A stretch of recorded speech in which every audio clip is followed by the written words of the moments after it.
Hi, middle school teachers. I want to talk to you about the document cameras that we're getting for this coming school year. This is an aver, I'm not sure how to pronounce it, U150. It has a handle where you can carry it, and there's an arm that comes out. And this is where you put the document. So you can move this, it has a flexible arm so you can put it wherever you need to. And on the side here, let's just get a close-up of that here.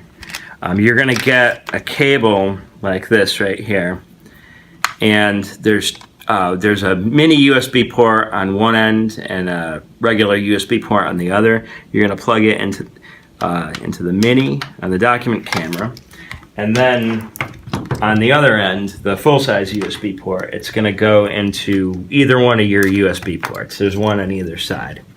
Once you plug it in, the document camera will have power, and there's an LED button right there, and I could either turn that on or shut it off.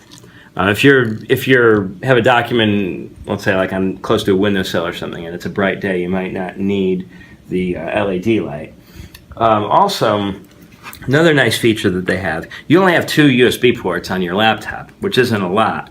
But this won't actually take up a USB port. It'll actually give you an extra one because there's 2 USB ports on the document camera, and as long as the document camera is plugged into the laptop, you can use either one of these USB ports for USB devices like flash drives.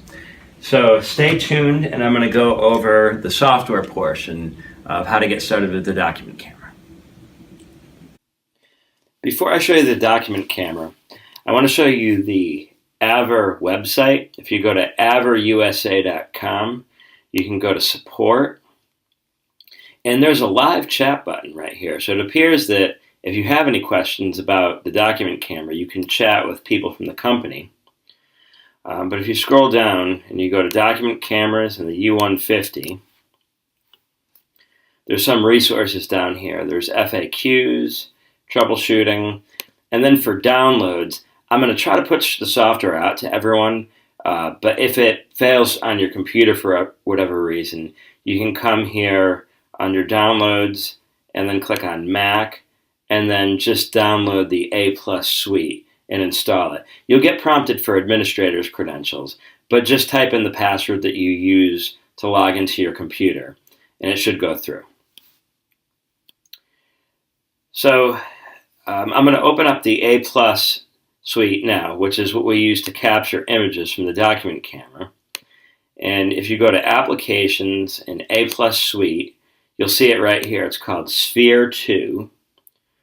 And you could take this and drag it down onto your dock for quick access. I'm going to open it up. And the document camera is plugged into my computer now. It takes a second for the image to come up. And so I just have a test document now, which I'm going to slide under it. And first thing I want to call your attention to is up here, it defaults to 720 or 1920 by 1080.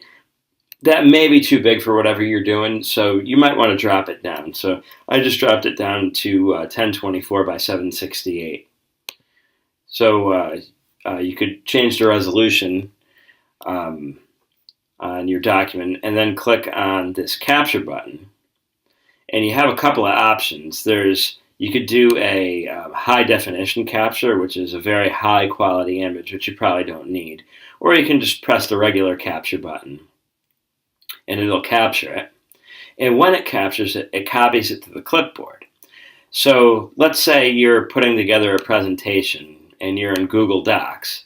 You can just right click and go to paste, and it'll paste it right into the Google Doc. This just could have been just as easily a smart board or a smart notebook slide or a Word document or something. And then these pictures here, it creates a picture on your hard drive. It doesn't tell you where it is, so I just want to go over that. If you click on, I'm going to close this. If I click on the Finder and then go to Documents and then Aver and then Media Library and then Picture, this is where that document lives. So you can then go and take it, you could drag it onto your desktop or documents or wherever you keep your files. You can rename it.